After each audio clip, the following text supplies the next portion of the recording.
गाँव पाथरी के राज्यपाल हैं, इन्होंने भी एक गलती की थी। डॉक्यूमेंट्स बैंक कर्मचारी को दे दिए और इनके खाते में से करीब 2,10,000 रुपये किसी कारण से, किसी ओटीपी के कारण उन डॉक्यूमेंट्स की वजह से निकाल लिए गए। अब राज्यपाल जी खुद बात आएंगे, क्या मामला था जी? क्या नाम है आपका? क्या मामला? मेरा नाम राजपाल है जी, गाँव पाथरी है। क्या काम करते हो आप? मैं खेती बाड़ी का करता हूँ जी, और फॉरेस्ट में कॉन्ट्रैक्टर का काम भी करता हूँ जी। अच्छा। ये लेबर की पेमेंट थी जी, मैंने लोन करवाना था जी, आगे टेंडर लेने के लिए लोन करवाना था जी। मैंने उसको बोला बैंक में जाकर, भाई मैंने लोन करवाना है पर उस बिजनेस के लिए। तो ये एक मोहित खत्री का नाम का लड़का है जी, जो बैंक कर्मचारी है। कौन से बैंक में? एक्सिस बैंक में जी, पानीपत। तो जी उसको बोला मैंने, भाई लोन करवाना। उसने एक लड़का बुलाया मुकल नाम का, भाई इसका लोन करवा दे। उसने मेरे डॉक्यूमेंट मांगे, तो मैंने सीए के पास से जी, कि मैं तो सीए के पास से कि मैंने अपना पैन कार्ड, आधार कार्ड उसको दे दिया। देने के बाद में उसने कहा, भाई तेरा सिविल ख़राब है। मुकल नाम का लड़का जी बोला, तेरा सिविल ख़राब है। तो जी उसने मेरे को ओटीपी पूछा, तो उसमें एक कोई रसाड़ू गांव का लोन ले रहा है, उसका वो आवा है जी, मैं कोई लोन डिफाल्टर नहीं हूँ। तो जी उसने बोला, तो मैं बोला बार बार फ़ोन करेगा, भाई मेरा हो गया ठीक है, नहीं होया। वो बोलेगा मैं आपके सीए पर ले लूँगा ठीक होंगे। मैंने अपने सीए के पास जो ठीक करवाने के लिए दिया, उसमें लेके आया जी, भाई ये कोई लोन नहीं ले रहा, कोई रसाड़ू गांव का लोन ले रहा। तो जी उसको मैं फ़ोन करेगा, एक दिन फिर दोबारा उसने कहा जी मेरे को, बोला भाई दोबारा ओटीपी आओगा, ओटीपी बताना। मैंने जो ओटीपी बताया उसको करीब शायद 6 तारीख ने। तो जी 6 तारीख ने ओटीपी बताया। तो जी उसने पता नहीं आप तय या किसी और से बंदे से मेरे खाते से 7 तारीख ने, 8 ने, 9 ने 3 दिन ट्रांजैक्शन होती रही 30-30 हज़ार की।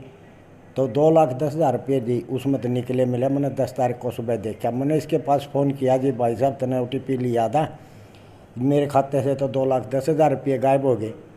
तो ये भी मेरे को धमका देने बोला मैं यही काम करूँ।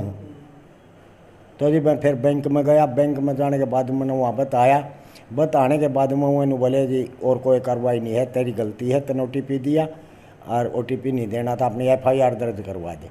तो जी मैंने अपना आगने इसी के नाम से मोहित खत्री का भी नाम दे रखा जी, इनके उसके नाम देकर जी मैंने अपना उड़लाना चौकी में एफआईआर दे। तो फिलहाल पुलिस क्या कार्रवाई कर रही है? पुलिस जी उसकी सारे वो डिटेल काटने वाले मामले में मुकुल जो है, जिसके ऊपर उन्होंने आरोप लगाया है 2,10,000 रुपये निकालने का, फिलहाल वो हमारे साथ हैं, वो बताएंगे क्या मामला था। जी मुकुल जी, क्या मामला है? सर मेरा नाम मुकुल है, एक्सिस बैंक में बिजनेस लोन डिपार्टमेंट में काम करता हूँ। ये राजपाल जी हैं, मार्च के महीने में लास्ट मंथ मेरे पास आए थे बिजनेस लोन की फ़ाइल के लिए। तो हमारा क्या एक प्रोसेस होता है, फ़ाइल लगाने से पहले हम कस्टमर फाइल सिस्टम में डालते हैं, तो एक कस्टमर कॉन्स्टेंट जाता है जिसमें एक ओटीपी कस्टमर से लिया जाता है। तो उस टाइम पे उनकी फ़ाइल रिजेक्ट हो गई थी। कस्टमर का इशू आया था सिविल इशू कि इस वजह से फाइल आगे नहीं बढ़ पाई। कस्टमर कहता है कि मेरे जो पैन कार्ड है उस पर किसी और का सिविल शो करता है। तो मैंने कस्टमर को सजेशन किया कि सीए से बात करो, सीए आपके इस प्रोसेस। तो उनके कहने पे फिर इस महीने फिर फ़ोन आते हैं कस्टमर की, मैंने सर ठीक करा लिया है। मैंने सीए से बात की, उनके सीए ने मेरे को बोला सर अभी ठीक नहीं हुआ है, कम से कम 30 डेज़ का टैट होता है, अभी नहीं हुआ है। तो मैंने उनको बोला कि सर अभी ठीक नहीं हुआ है, अभी आप रुक जाइए, 1 महीने बाद फाइल लगाएंगे। लेकिन कस्टमर के फोर्स करने पे मैंने दोबारा फाइल डाली, दोबारा से कॉन्स्टेंट लिया, 4 तारीख को उनसे ओटीपी लिया, उसकी वजह से फिर से रिजेक्ट हुआ सेम केस। मैंने उनको बता दिया, इन्फॉर्म कर दिया। नेक्स्ट डे उनका कॉल आता है मेरे पास कि सर क्या रहा। कितने तारीख की बात है? ये जो दोबारा कॉल आई मेरे पास, ये आई थी मेरे को, कब गए थे हम उनके पास, नवीन के पास, हाँ परसों कॉल आई थी मेरे पास। तो वो कहते हैं कि सर क्या रहा मेरी फाइल का। मैं सर आपको बताया था रिजेक्ट हो गई है। तो वो कहते हैं कि सर आपने ओटीपी लिया था, मेरे अकाउंट से 2,10,000 रुपये कटे हैं। तो मैंने बोला कि मैंने तो, मेरा क्या कनेक्शन इससे।